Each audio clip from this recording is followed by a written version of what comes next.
किसानों का संग्राम। नमस्कार, बहुत स्वागत है आपका। प्राइम डिबेट देख रहे हैं आप, आपके साथ मैं जेपी शर्मा। एक साल में ना किसान दुनिया को नए कृषि कानूनों के नुकसान समझा पाए और ना सरकार किसानों को इसके फायदे समझा पाई। किसानों की जिद इन्हें खत्म कराकर घर लौटने की है और सरकार बातचीत करना चाहती है, आश्वासन देना चाहती है, कानूनों से क्या हासिल होगा ये समझाना चाहती है। किसानों ने जब ये कहा था कि कूलर भी तैयार है और रजाई भी, तब किसी ने नहीं सोचा होगा कि ये आंदोलन कई मौसम देखेगा। एक तरफ से आंदोलन में राजनीति की घुसपैठ के आरोप लगाए जा रहे हैं तो दूसरी तरफ से सरकार की हठधर्मिता को लेकर हमला किया जा रहा है। हठधर्मिता इस मायने में कि हजारों लोग एक साल से आंदोलनरत हैं लेकिन सरकार की कोई सहानुभूति नहीं है। आज प्राइम डिबेट में इन सवालों पर आंदोलन के हवाले से चर्चा होगी कि संवाद के बिना समाधान का रास्ता क्या।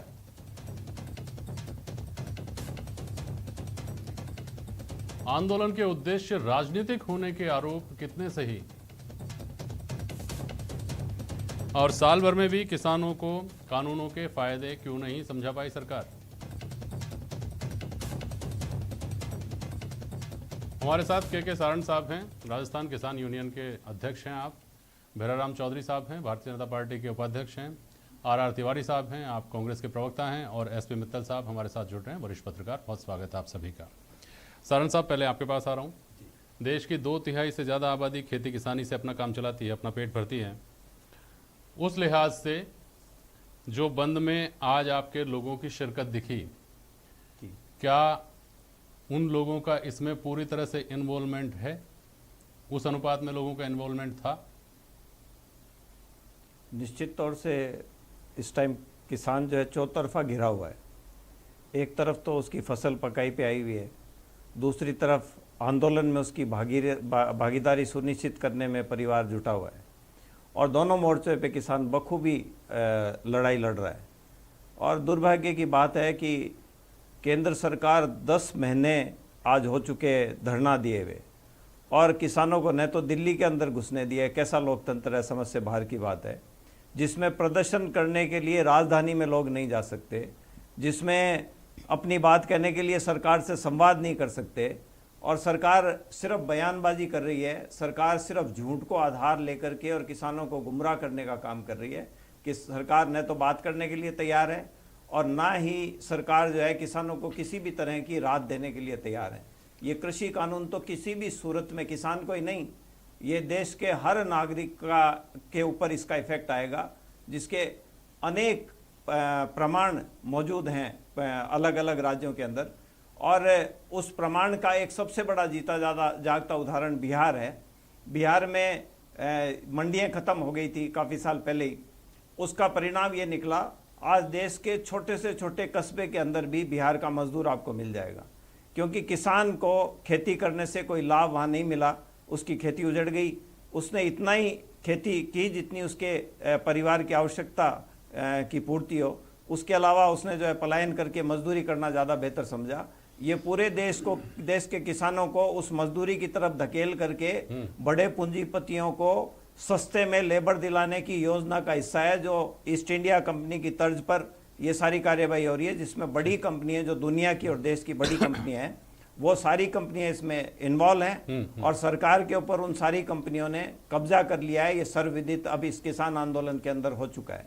शरण साहब, भैराराम चौधरी इस बात पर कुछ कहना चाह रहे हैं, वो तो मैं सुनूंगा ही, लेकिन 2-3 सवालों का जवाब मुझे दे दीजिए। आपने कहा एक, हाँ माधोराम जी, सॉरी, माधोराम चौधरी जी, भारतीय जनता पार्टी के प्रदेश उपाध्यक्ष हैं आप। शरण साहब, पहली बात तो ये कि आपने कहा कि राजधानी में नहीं घुसने दिया गया। देश की राजधानी में जाकर राजधानी में घुसने का अनुभव तो आपका खुद का भी अच्छा नहीं रहा। आपने कहा कि असामाजिक तत्वों ने आंदोलन को हाईजैक कर लिया और वो लीड कर रहे थे, हमारे तो कोई लोग थे ही नहीं।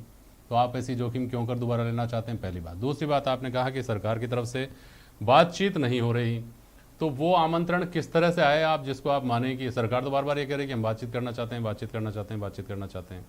सरकार बयान दे रही है, सरकार बुला नहीं रही है।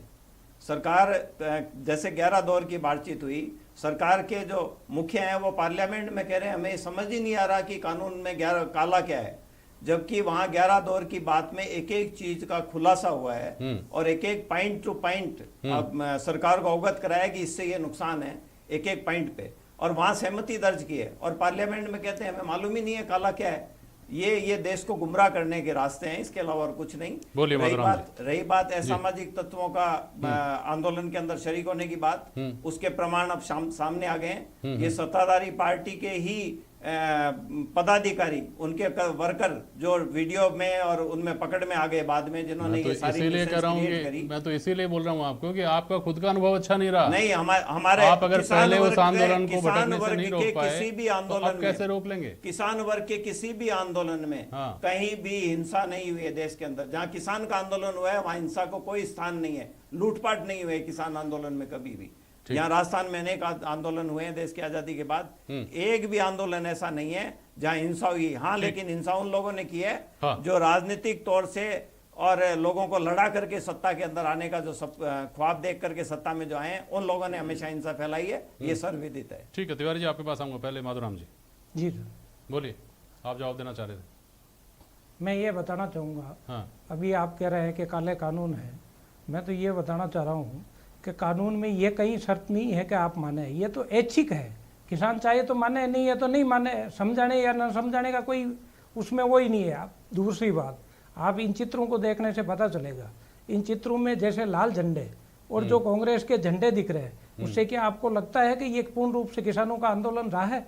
इसमें जो डोटासरा जी के आज बयान थे, बयान में कह रहे थे वो मोदी जी को समझा रहे थे, उनको कहो कि एक बार कम से कम अशोक जी को तो समझा लो। आज बरसात की मार में किसान क्या झेल रहा है, और राजस्थान में बेमौसम की बरसात ने पूरे फसलों को तहस नहस कर दिया है, उनकी चिंता उनको नहीं है। मोदी जी की बात करेंगे, अशोक जी 20 महीने से, पिछले 20 महीने से बाहर नहीं निकले हैं, तो क्या ये किसान की चिंता कर रहे हैं? या दो मेरे को कोई किसान की ऐसी इनके 70 साल में ऐसी बता दे कि इन्होंने किसान के लिए ये योजना लागू की थी, उससे किसानों का भला हुआ। आप मेरी बात पूरे होने दीजिए तिवारी जी, आपका नंबर आएगा बिल्कुल। आप इतने उतावले क्यों हो रहे हैं? मेरे मत बोलो, आपको किसान एक मिनट कांग्रेस ने जमीन का मालिक बनाया, कांग्रेस ने सामंतवादों से जमीन का मालिकाना हक दिलाया। आपको धन्यवाद देना चाहूंगा कांग्रेस वालों को, इनकी हिम्मत के गुलाम थे। आप हिम्मत देगी बोलने में, ये ऐसे बोलने लग जाते हैं बाकी तो जैसे किसानों को इन्होंने राजा बना दिया हो। तिवारी जी, बोलने का थोड़ा सा किसानों के लिए जो कुछ कर रही है आप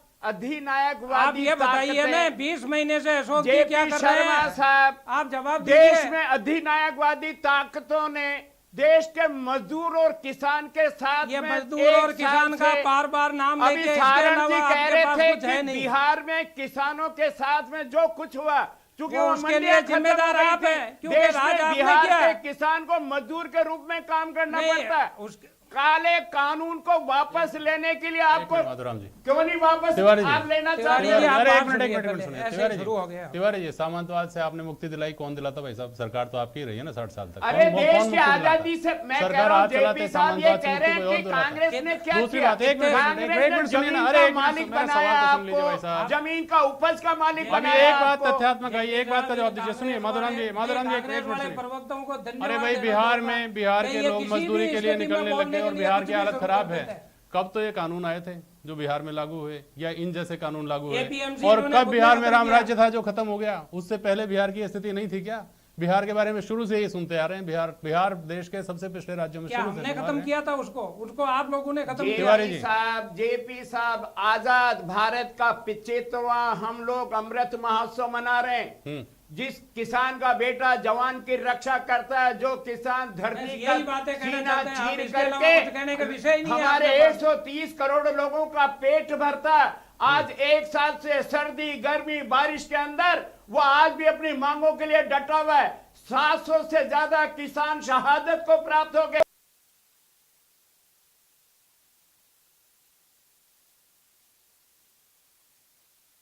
किसान से बात करने के लिए बातचीत सुनिए मेरी बात, एक मिनट सुनिए तिवारी जी, सुनिए। देखिए, ये आपकी परिभाषा में या सारण साहब की परिभाषा में शहीद हो सकते हैं, इनकी परिभाषा में वो शहीद नहीं भी हो सकते हैं, उनकी नेचुरल डेथ हुई। सुनिए ना, अरे सुनिए तो वो बात डिबेटेबल है, लेकिन जो सवाल सुनिए, अरे सुनिए तिवारी जी, प्रधानमंत्री भारतीय जनता पार्टी के लोग किसानों के बारे में देश तिवारी जी सुनिए, खालिस्तानी तिवारी बताते जी सुनिए। इससे ज्यादा शर्मनाक तिवारी जी बात सुनिए, नहीं है। चौधरी अभी साहब। आपने सामने फोटो नहीं देखी, माधवराम उसमें चौधरी क्या साहब। लाल झंडे नहीं दिख रहे थे? अरे दिख रहे थे तो क्या हो गया? कांग्रेस के झंडे अरे नहीं दिख दिख रहे थे तो कौन सी बड़ी बात हो गई? क्या सुनो एक मिनट, मत हो, एक मिनट देश सुनिए। के किसान की मुझे बात तथ्यात्मक सुनो, बात करने दीजिए। उनको सुनिए MSP सुनिए दे तिवारी दो। जी, तिवारी जी सुनिए, मुझे बताइए माधवराम चौधरी जी, आप तो पूरे देश की चिंता करते हैं ना। 26 करोड़ परिवार देश में हैं जो खेती किसानी के ऊपर डिपेंड हैं, और 14 करोड़ के करीब किसान हैं जो सीधे किसानी करते हैं, खेती किसानी करते हैं, जिनके पास अपने खेत हैं। आज की स्थिति में ये 14 करोड़ जो परिवार हैं, इनके सहारे बाकी के 12 करोड़ के आसपास जो परिवार हैं वो भी पल रहे हैं। अगर कॉन्ट्रैक्ट फार्मिंग के जरिए या बड़े जो नई तकनीकों के जरिए अगर खेती होने लगेगी तो उसके बाद में बाकी के 12 करोड़ परिवारों का क्या होगा भाई साहब? ये चिंता नहीं की कभी आपने? मैंने सबसे पहले यही ये बताइए मुझे कि आज आपके गोदाम भरे हुए हैं, एमएसपी के लालच में ही भले ही किसान सरकार को बेच रहा है या कुछ भी कर रहा है, तो कोरोना जैसी स्थिति में निकाल कर आपने लोगों के लिए दरवाजे खोले ना, कल को कैसे खोलेंगे, कहां से लाएंगे? माधवराम जी नहीं, मैं इसी विषय पे कह रहा हूँ।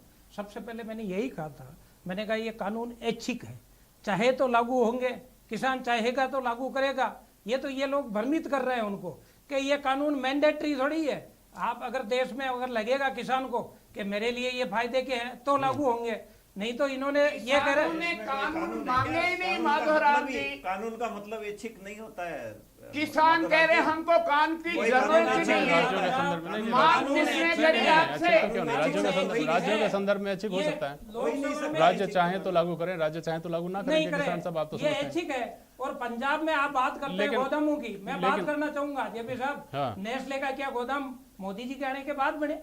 नेस्ले कंपनी के इन्होंने ही बनाए ना गोदाम, तो उनके लिए क्यों नहीं कहते? ये अडानी और अंबानी के लिए क्यों कहते हैं? नेस्ले क्या भारत का है? सुनिए यार, नेस्ले क्या सुनिए भारत तिवारी का जी है? सुनिए, के शरण साहब, अरे सुनिए एक मिनट तिवारी जी मुझे थोड़ी तिवारी जी, सी आप फैक्चुअल क्या बात बोल रहे करने हैं? दीजिए विषय और तो कुछ समझ फैक्ट्स में आ रहा है। जोड़िएगा अगर हो सके तो इसमें। मुझे एक बात बताइए शरण साहब, किसानों की सबसे बड़ी मांग यह है कि एमएसपी पर कानून बनाए सरकार, और एमएसपी पर कानून बनाने का मतलब यही होता है कि एमएसपी से नीचे अगर किसी ने खरीदा तो वो फिर जुर्म होगा। यही है ना, सही समझ रहे हैं ना? यही तो सबसे पहला बड़ी तो मुझे कोई एक चीज इस हिंदुस्तान में बता दीजिए जिसकी बॉटम लाइन तय हो कि आप कम से कम इतने में तो खरीदेंगे ही खरीदेंगे। कैप तो तय है, दवाइयों के मामले में ड्रग प्राइस कंट्रोल है, दूसरी कई चीजों में ड्रग प्राइस कंट्रोल है, लेकिन ऐसा नहीं है कि इससे कम पर तो आप बेच ही नहीं सकते। पहली बात, चलिए यहाँ ये मान लेते हैं कि अन्नदाता का मामला है। दूसरी बात यह है कि अगर इस देश का हर व्यक्ति एमएसपी पर ही कोई चीज खरीदने पर मजबूर हो गया, सरकार तो खरीद लेगी 1500 की चीज 2000 में, क्योंकि एमएसपी का मतलब ही होता है लागत से 1.5 गुना, उस पर सरकार तो खरीद सकती है। मेरे जैसा आम आदमी लागत से 1.5 गुना पर क्यों खरीदना चाहेगा?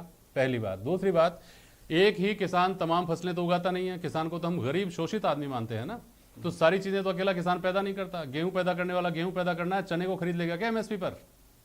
सारण साहब बिल्कुल सुनो आप, ये इसमें सबसे इंपॉर्टेंट पार्ट ये है, एक भी इंडस्ट्री वाला, एक सिंगल इंडस्ट्री वाला जो अपना काम बना रहा है, कोई भी चीज बना रहा है, सुई से लेकर के हवाई जहाज तक, वो उसकी कॉस्ट ऑफ प्रोडक्शन से नीचे कोई चीज बाजार के अंदर कभी नहीं बेचता हाँ ठीक बात है। हाँ। किसान की कॉस्ट ऑफ प्रोडक्शन है उसकी अज्ञानता, उसकी शिक्षा का अभाव, उसकी मार्केट कंडीशन। अब आप सुनो, कहिए मेरी कम से बात कम, पूरी होने दो। उसकी जिस market कानून के condition, लागू सुनो तो होकर सही, मैं जमीन उसी पर पे- उतरने उसी से पे आ रहा पहले हूं। इस देश का आपकी किसान बात 1 साल का- तक आंदोलन कर सकता है, नहीं। उसको कम पढ़ा लिखा भोला मासूम मत कहिए। नहीं, आप ही वो की बात अपने कर हितों रहा को हूं। समझता है और आप ही की दूसरी बात पे आ रहा फ्रेटर्निटी से हूं, ज्यादा आप ही की अच्छा बात समझता पे आ है। रहा हूं।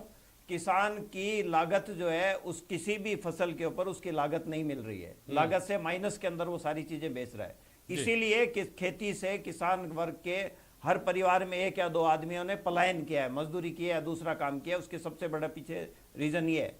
क्या उसको एक मिनट मेरी बात पूरी होने दो माधुराज जी, मैं आप जवाब दे देना, मेरी बात पूरी होने दो।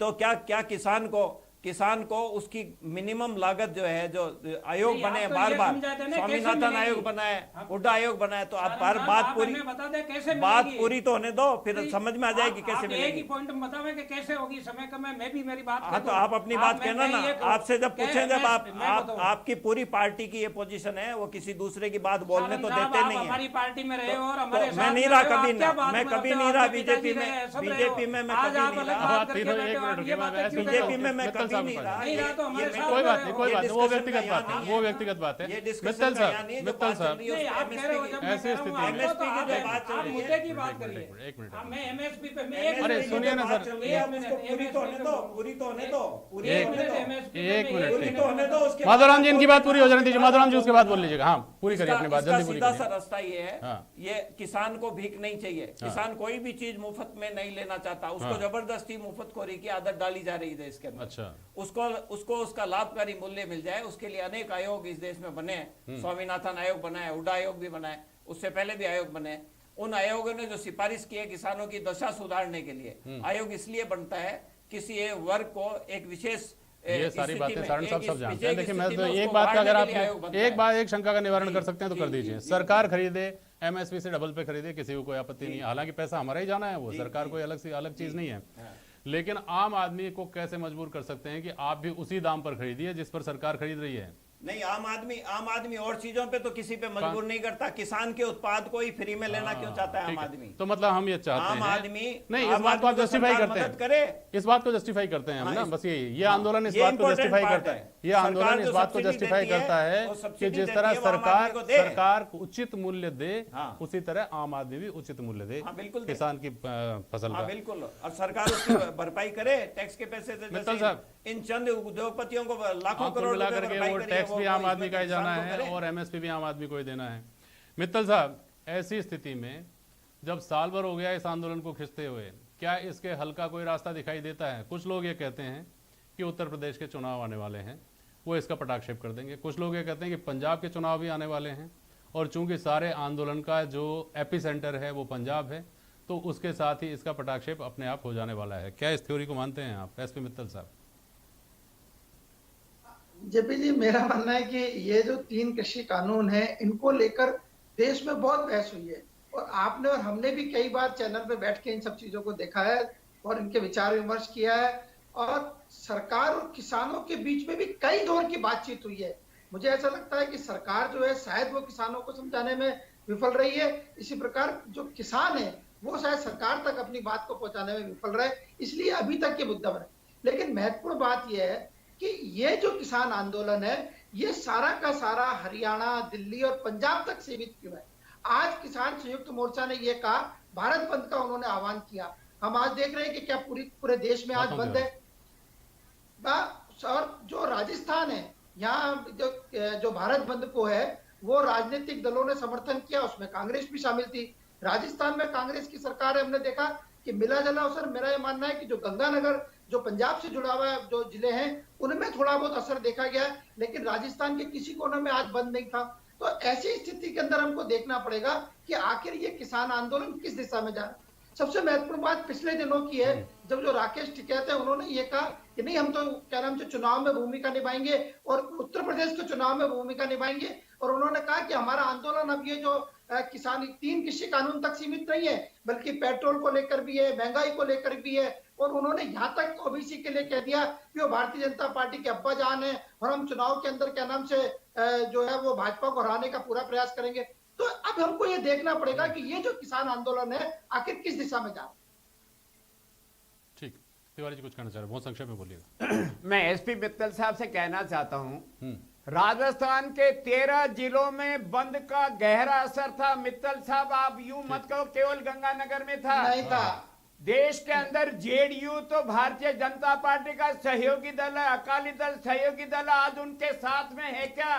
वो जेडीयू और अकाली दल भी किसान आंदोलन के साथ में। और अगर टाटा अपने जूते को 299 रुपए 99 पैसे में बेच सकता है तो किसान का मिनिमम प्राइस पर हम क्यों नहीं खरीद सकते? मैं एक मिनट, मेरा हम ये सवाल है चाहते तिवारी हैं जी, कि किसान की चलिए। बात को सुनी जाए। ठीक, वार्ता समय की हो गया। जाए आप सुनिए और मेरी बात सुनिए। करोड़ों एक मिनट किसानों को सांत्वना अरे दी जाए। हम टाटा का उत्पाद जिसका आपने नाम लिया, जिस कंपनी का आपने नाम लिया, वो स्वैच्छिक है। अगर मैं चाहूँ तो उतने की महंगी चीज़ खरीदूँ, नहीं तो काम चला लूँगा 200 रुपये की चप्पल से। खाना तो खाना पड़ेगा ना, गेहूं तो लेने पड़ेंगे मुझे।